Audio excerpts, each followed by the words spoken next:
దర్శకుడు దాని యొక్క దృశ్యాన్ని ఒకటి కంపోజ్ చేస్తాడు.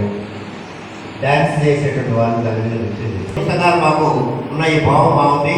ఈ నాటకం ప్రదర్శిస్తే పాత్రదారులు ఈ సమాజానికి మేలు జరుగుతుందని చెప్పని సినిమా టీవీల కంటే ఓ 2 గంటల సేపు నాటకాన్ని ప్రదర్శించాలంటే మంచి కవిత్వము, మంచి వస్తువు, కథా వస్తువు, మంచి పాట, మంచి సంగీతం ఎంత ఉన్నా, మా నటన ఎంత ఉన్నా మంచి భావంతో సమాజానికి ఇందాక చెప్పారు సారు రాష్ట్ర సేనాపతి గారు.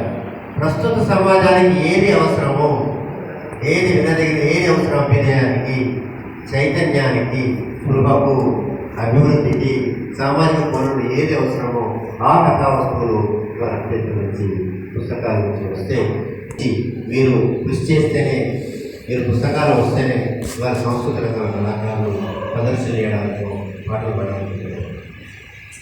ఈరోజు అలాంటి కోణంలో అనేక మంది కవులు కరీంనగర్ జిల్లాలో, తెలంగాణ లోపల అనేక మంది పుస్తకాలు ఇస్తున్నా కానీ ఈ పుస్తకాలని నేను చెప్తున్న మా విద్యార్థి లోకానికి, కళాకారులకు, కవులు చదువుతున్నారు, రచయితలు చదువుతున్నారు, అర్థమక్క సాహితీ విపాసకులు చదువుతున్నారు, సాహితీవేత్తలు చదువుతున్నారు, సాహిత్య మూర్తులు చదువుతున్నారు. కానీ విద్యార్థులు కళాకారులు చదవాలని చెప్పని నేను ప్రతి సందర్భంలో, ప్రతి వేదిక మీద మా సమావేశాలు పోతున్నాను.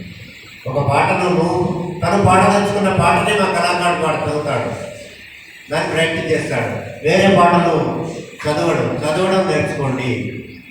ఇందాక తర్వాత సమావేశాల్లో మనం కూర్చొని అనేకమైన ముఖ్యమైన సందేశాలను, కవితాపత్రాలు, అనేక పుస్తకాలు చదివినటువంటి అపారమైనటువంటి జ్ఞాన సంబంధించి వచ్చినటువంటి మాటలు, సందేశాలు అధ్యయనం చేసి అనేక లైబ్రరీల నుంచి, అనేక లైబ్రరీల యొక్క గనేది ఆ కవి నుంచి రచించింది. అది వినడం నేర్చుకోండి, చాలా ఉంటుంది. విన్న తర్వాత అందులో భావాన్ని అర్థం చేసుకోవడం నేర్చుకోండి. ఏమైనా నీకు అందులో నీ భావం ఉంటే, నీ ఆలోచన ఉంటే, ఆలోచన అనుమానము లేకుంటే ఆదర్శం ఉంటే ప్రశ్నించే తత్వాలు నేర్చుకోండి.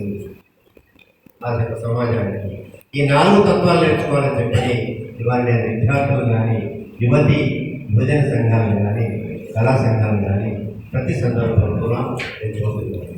రాజన్న గారి యొక్క పుస్తకావిష్కరణకి ఒక సాంస్కృతిక ప్రతినిధిని, సమాజ కళాకారుల ప్రతినిధిని ఆహ్వానించడం, ఈరోజు పాల్గొనడం చాలా సంతోషంగా కళారంగం పక్షాన తెలియజేస్తూ ఒకటే మాట ప్రభాకర్ గారు చెప్పారు. దీన్ని బాగా నచ్చినట్టు ఘటన ఏదైనా గట్టిగా కదిలించిందో, ఘటన ఇన్సిడెంట్ మనసు నిలిపి మేధోమదనం గావించి బ్రెయిన్ స్టాకింగ్, ఇది చాలా అవసరం.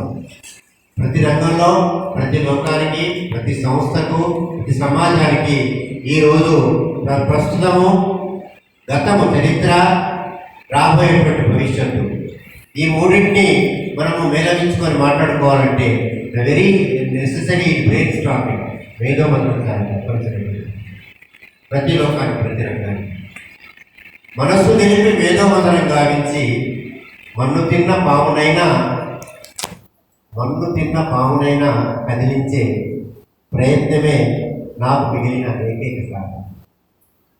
పాము ఏం తింటుందో తెలియదు, పాము గురువులు తింటుందా, మళ్ళీ అలాంటి పామునే, మన్ను తిన్న పామునే కదిలించేటువంటి ఏకైక సాధనం అని చెప్పని ఇవాళ తన మాటలో, తన పరిచయంలో వీరి యొక్క కవితను ప్రస్తావిస్తూ ప్రభాకర్ గారు.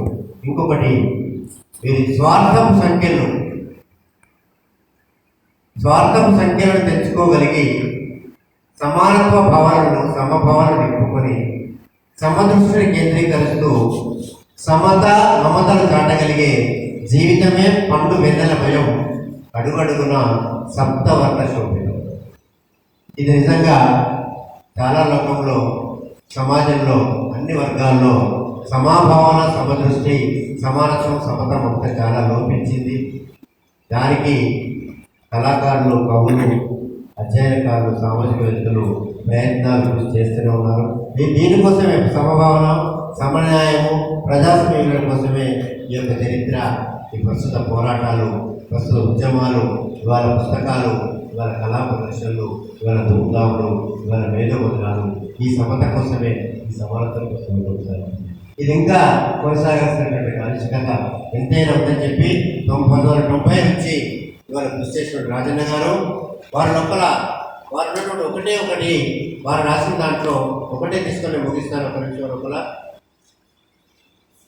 నా సమాజం లోపల, విభిన్న మతవర్గాల లోపల, విభిన్న రాజకీయ నేపథ్యం లోపల మనిషి మానవత్వం కరువైనటువంటి పరిస్థితుల్లో అసలు ఎక్కడుంది ప్రజాస్వామ్యం?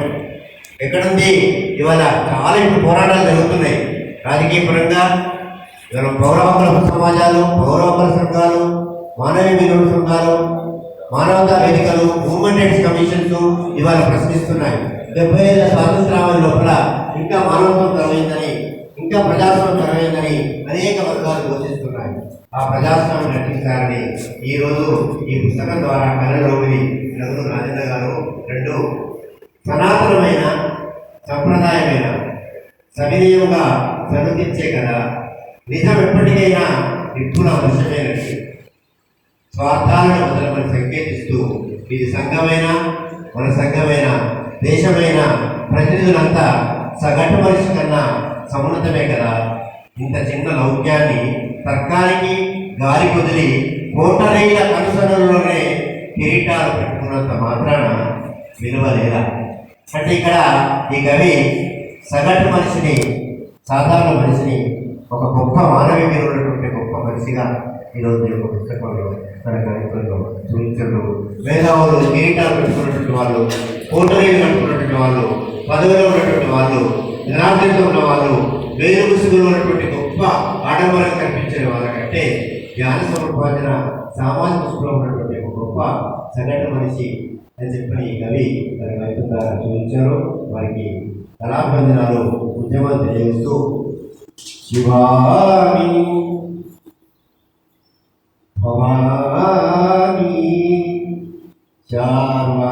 శార్వాణి అలాంటి భారీ సాహిత్యంగా కరీంనగర్ వారి యొక్క ప్రవక్త గారికి, మరి కళలో చూసిన రాజన్న గారికి సంస్కృత సంస్థ సమాఖ్య పక్షాన అభినందనలు తెలియజేస్తూ థ్యాంక్ యూ వెరీ మచ్. ఇలాంటి